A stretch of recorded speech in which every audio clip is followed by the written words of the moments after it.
The latest trailer for Tears of the Kingdom was intriguing, to say the least. Not only did we get a better look at how Hyrule has changed since Breath of the Wild, but we were also given glimpses of Hyrule's underground, the new enemies we'll encounter, and cars. However, the most interesting part of the trailer was this shot right here, depicting an unknown figure with their face hidden from view. While they're only shown for a few seconds, they are easily the most fascinating part of this whole trailer. So today, I'm asking the question, who is this mysterious figure? So sit back, relax, make sure you've hit that subscribe button, and let's start the video. Before we really get into the theorizing, I think it's important to note why this character is so intriguing. Firstly, their attire. The figure, who I and many others are assuming to be a woman, is wearing a long white dress with strange golden jewelry that is almost identical to the jewelry we see the Green Hand wearing in the 2019 reveal trailer. Secondly, they're the only other person that we've seen in any of the 4 trailers outside of Link, Zelda, and Ganondorf. For the trailer to call attention to them like this means that they're an important character that Nintendo isn't ready to reveal to us yet. This would imply that this character will play a vital role in Link's quest to help defeat Ganondorf and save Hyrule. So, if Nintendo is purposely hiding this character's face from us, is there any possible way for us to know who they are? Well, yes, actually. In fact, I think I might have an answer. It seems rather safe to assume at this point that this character is associated with the ever-enigmatic Zonai tribe. For those who haven't been following along with the hundreds of theories regarding their role in Tears of the Kingdom, the Zonai were a savage, warlike tribe who lived a long time ago before disappearing without a trace. Their name comes from the Zonai ruins located deep within the Faron region, but this isn't the only place we can see remnants of their civilization. The 3 labyrinths, the Thundra Plateau, the Palmore ruins, and the Typhlo ruins are all examples of their handiwork. The ruins on the Sky Islands are also more than likely Zonai ruins, as they share some of the same architecture. So if the figure has some kind of relation to the Zonai, could they be some kind of Zonai priestess that has been living on the Sky Islands for thousands of years? Well, as interesting as this idea may be, I don't think that's the case.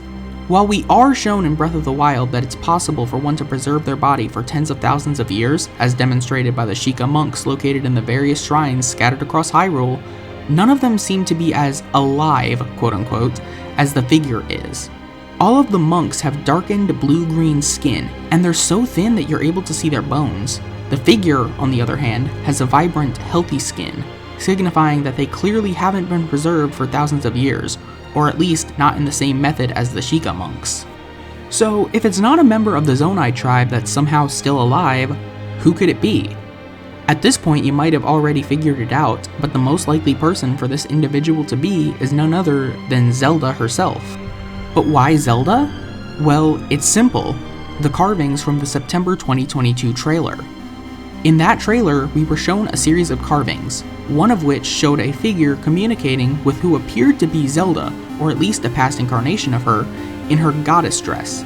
And did you happen to notice what the mysterious figure in the most recent trailer is wearing? A white dress that is almost identical to Zelda's goddess dress, save for the golden jewelry. So then, if this is Zelda, then why is she wearing her goddess dress? Could she be praying to the figure that we see in the carvings? If that's the case, then why would she be doing that? Well, what if she's praying to the figure because the figure is Hylia? The strange figure from the 2022 trailer is clearly some sort of divine being, as evidenced how they're depicted in the carvings. Notice how in this shot, they're standing on a platform that's high above the sky with rays of light shining down on them. Not only that, but in the last shot, we see the figure and Zelda cupping hands to create a circle, and above them are 2 Magatamas, one of which is a mirror version of the other. The carvings are telling us that Zelda and the other figure may very well be one and the same, much like how Zelda in Skyward Sword is the mortal form of the goddess Hylia. But if this is Hylia, then why is she depicted as some sort of strange alien creature that we've never seen before? Wouldn't it make much more sense for her to be depicted as a woman with wings like she's been depicted in Skyward Sword and Breath of the Wild? Well, here's where things get interesting. Let me ask you a question. Do we know what Hylia actually looks like? No.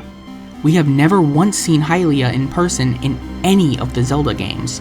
The winged woman depiction of her could just be the Hylians' interpretation of how she looks. It could very well be that the carvings we see in the 2022 trailer are either the Zonai's depiction of Hylia or the actual form of Hylia. I'm not done yet, however. I also think I have an answer as to what's happening in this scene. When I saw this clip of Link reaching his hand out to the mystery figure, my mind personally jumped to this scene from Skyward Sword, where the Link of that era is finally reunited with Zelda, only to learn that she is the mortal reincarnation of the goddess Hylia. In this scene, both Link and the player learn how Hylia was gravely injured in her fight against Demise. She knew that her seal on him wouldn't be able to hold forever, so she created a plan to help the chosen hero defeat Demise when he inevitably returned. Part of this plan included shedding her divinity so that she would be able to use the Triforce to completely eradicate Demise when the time came. So what if in this scene, the opposite is happening? What if Zelda has learned that the only way to help Link beat Ganondorf is to reunite with Hylia and become divine again? I imagine that in this point in time, Zelda has realized that there is no other option. Both she and Link have seen the power that Ganondorf possesses, to the point where his malice is able to significantly strengthen the monsters of Hyrule, create blood moons with ease, and almost completely destroy the Master Sword. Zelda even says it herself in the trailer. But Link, I am not sure you'll be able to stop him. At this point, Zelda could be completely out of options. She realizes that even with his fancy new powers, Link won't be able to stop Ganondorf. So in order to help him, she makes the greatest sacrifice of all. She gives up her mortality and her chance at living a happy life with Link, the one she loves, in order to reunite with Hylia and put an end to Ganondorf and the endless cycle of reincarnation once and for all. Hey, thanks for watching the video. I'm sorry it was a bit on the shorter side, but I wanted to get it out before all the hype surrounding the new trailer died down. Plus, shorter videos means less editing for me and I can get more content out for you guys. In the near future, I'd really like to make a video on the possible vehicle building mechanic. I can't believe that's just a thing I said in a Zelda video. That Tears of the Kingdom will have, though I'd really love to hear your opinions on that. So be sure to subscribe and follow me on Twitter so I can update you guys on video progress and just interact with you guys more. Anyways, I hope you all enjoyed and I'll be sure to see you guys in the next video. See ya!